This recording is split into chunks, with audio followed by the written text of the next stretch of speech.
فبأي آلاء ربكما تكذبان؟ میں سچ کا ساتھی ہوں، مجھے سچ بولنا ہے، میں جھوٹ نہیں بول سکتا۔ میرے نبی کی زندگی کے دو پلر، عبادت، نماز نہ چھوٹے، نماز نہ چھوٹے، نماز نہ چھوٹے۔ میرے نبی کی زندگی کا دوسرا پلر سچائی، اخلاق، درگزر، محبت، الفت، خامند بیوی کو عزت دے، بیوی خامند کو عزت دے، ماں باپ اولاد کو عزت دیں، اولاد ماں باپ کو عزت دے۔ اپنے نبی، اگر اپنے گھروں کو جنت بنانا ہے تو نبی والے اخلاق سیکھو، اور نبی والے اخلاق کا ایک لفظ بتاؤں، وہ برداشت ہے، برداشت ہے، برداشت ہے، وہ صبر ہے، وہ صبر ہے، وہ صبر ہے۔ میاں بیوی کی لڑائی نسلوں کو برباد کر دیتی ہے۔ بیویوں پہ زیادتی مت کرو، بیویاں خامدوں پہ زیادتی مت کریں۔ میرے نبی نے فرمایا بدترین ہیں وہ انسان، ان انسانوں میں کوئی خیر نہیں جو عورتوں کو مارتے ہیں، اور عورت سے فرمایا جس سے اس کا خامد ناراض ہوا، کسی عذر شرعی کی وجہ سے، ظلم کی وجہ سے، عذر شرعی کی وجہ سے ناراض ہوا اور اس نے اسے راضی نہ کیا، تو اللہ کی ساری رحمتیں اس سے دور ہو جائیں گی۔ اپنے گھروں کو جنت بناؤ۔ گھر جنت پیسے سے نہیں بنتے، پاؤنڈ ڈالر سے نہیں بنتے، نبی والے اخلاق سے بنتے ہیں۔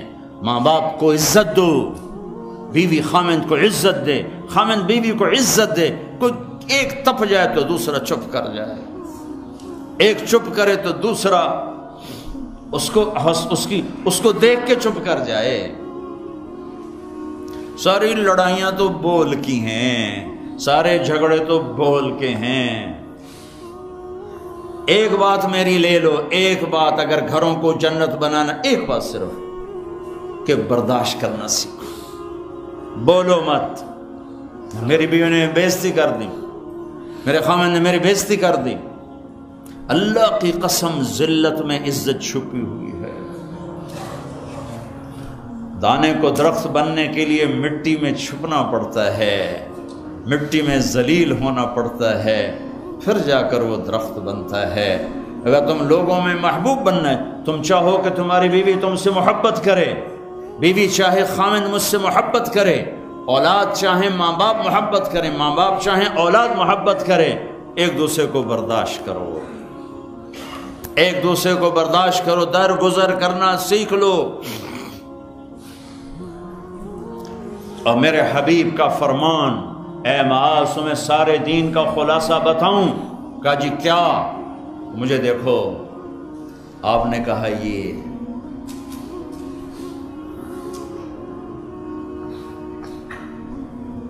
اے معاذ زبان قابو میں رکھنا، یہ سارا دین، وہ سارا دین کیا مطلب ہے؟ جو زبان پہ قابو رکھے گا سارا دین اس کا بچ جائے گا، جو زبان پہ قابو نہیں رکھے گا سارا دین ضائع ہو جائے گا۔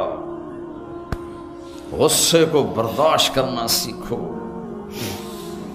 ایک دوسرے کی تعریف کرنا سیکھو۔ کسی کی بیٹی کو بہو بنا کے گھر لائے ہو، اس سے وہ عزت دو جو اپنی بیٹیوں کو دیتے ہو۔ ایک عورت جب ماں ہوتی ہے تو وہ بچ جاتی ہے، قربان ہوتی ہے۔ وہی عورت جب ساس بنتی ہے تو اس کے اندر زہر بھر جاتا ہے۔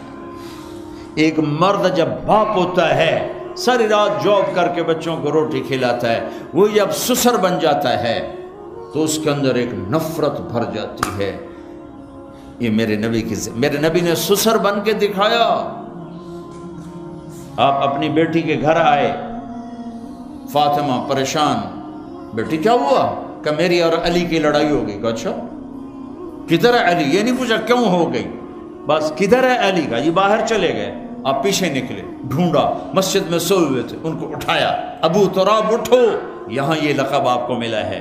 گھر میں آئے اور ایسے لیٹ گئے، ادھر علی کو لٹایا، ادھر فاطمہ کو لٹایا، علی کا ہاتھ اپنی ناف پہ رکھا، پھر علی کے ہاتھ پر فاطمہ کا ہاتھ رکھا اور ان کے اوپر اپنا ہاتھ رکھا۔ پھر فرمایا اب دونوں میرے سامنے کہو کہ ہماری صلح ہو گئی ہے۔ تو دونوں نے کہا جی صلح ہو گئی۔ تو آپ باہر نکلے بڑے خوش خوش۔ صحابہ نے کہا یا رسول اللہ آپ تو بڑے خوش نظر آ رہے ہیں۔ کہا میں علی و فاطمہ کی صلح کرا کے آ رہا ہوں۔ یہ سسر کا کردار ہے، یہ سسرال کا کردار ہے۔ لیکن میں درد سے کہہ رہا ہوں کہ ساس اور سسر ایک زہر کا رشتہ بن گیا ہے، بہو ایک ذلیل رشتہ بن گیا ہے۔ جیسے تم اپنی بیٹیوں کے لیے چاہتے ہو کہ کسی کے گھر جائیں تو سکھ سے رہیں، جس کی بیٹی لاتے ہو اس کو بھی سکھ دو۔ اور بیٹیوں سے بھی کہتا ہوں جس گھر میں جاؤ جاتے ہی ماں باپ سے جدا کرنے کی اسکیمیں نہ چلاؤ، بلکہ گھر کے لیے راحت بنو، رحمت بنو۔ میرے نبی والی زندگی پڑھو، اللہ کے واسطے پڑھو کہ آپ اپنے گھر میں زندگی کیسے گزارتے تھے۔ ایک صحابی ہیں ابو دجانہ، جنگ بدر سے لے کر آخری حج تک اللہ کے نبی کے ساتھ رہے، بڑے صحابہ میں ہیں، لیکن فرماتے ہیں لوگوں میرے پاس بخشش کا سب سے بڑا عمل یہ ہے کہ میں نے اپنی زبان سے آج تک کسی کو دکھ نہیں دیا اور میرے دل میں کسی کا بغض کوئی نہیں ہے۔ اگر اپنے نبی کے اخلاق بنانے دو چیزیں لے لو، زبان سے دکھ نہ دو، دل میں بغض نہ رکھو۔ ایک لطیفہ بھی سنا دیتا ہوں، اور ہے بھی لطیفہ بھی ہے، قصہ بھی ہے، ہمارے گھر کا ہے۔ ہماری دھوبن تھی ایک ماسی شریفہ، مرحوم مر گئی۔ وہ آئی ایک دن میری بہن کے پاس، کہنے لگی بی بی میری نو میرے نال بڑا لڑتی ہیں، میں نے کوئی توید دے ساریاں میری نوکر بن جانا۔ لڑتی وہ خود تھی، لڑتی خود تھی۔ تو میری بہن کو پتہ تھا، تو اس نے کاغذ لیا، اس پہ کوئی لکیریں لگا کے اس کو سے رول کیا۔ پھر ان کا ماسی شریفہ جس لئے تیری لڑائی ہوئے نا تو اے تعویذ ایتھے رکھنا ہے، تو انہوں ڈگن نہیں دیونا، جے اے ڈگ گیا تیری لڑائی نہیں مکڑی۔ اب ہمارے ملک میں تعویذ کا بڑا ایک اعتقاد ہے، جو صحیح ہیں تعویذ ہو تو اثر کرتے ہیں، لیکن 2 نمبر بھی بہت زیادہ ہے۔ تو اب اس نے کیا طریقہ کیا، میری بہن نے اس کو چپ کرانا چاہا، چونکہ لڑائی تو بولنے سے ہوتی اور وہی لڑتی تھی زیادہ۔ ایک ہفتے بعد آئی، کہنے لگی بی بی تو میں نے کیڈا چنگا توید دیتا، میری تو لڑائی مک گئی۔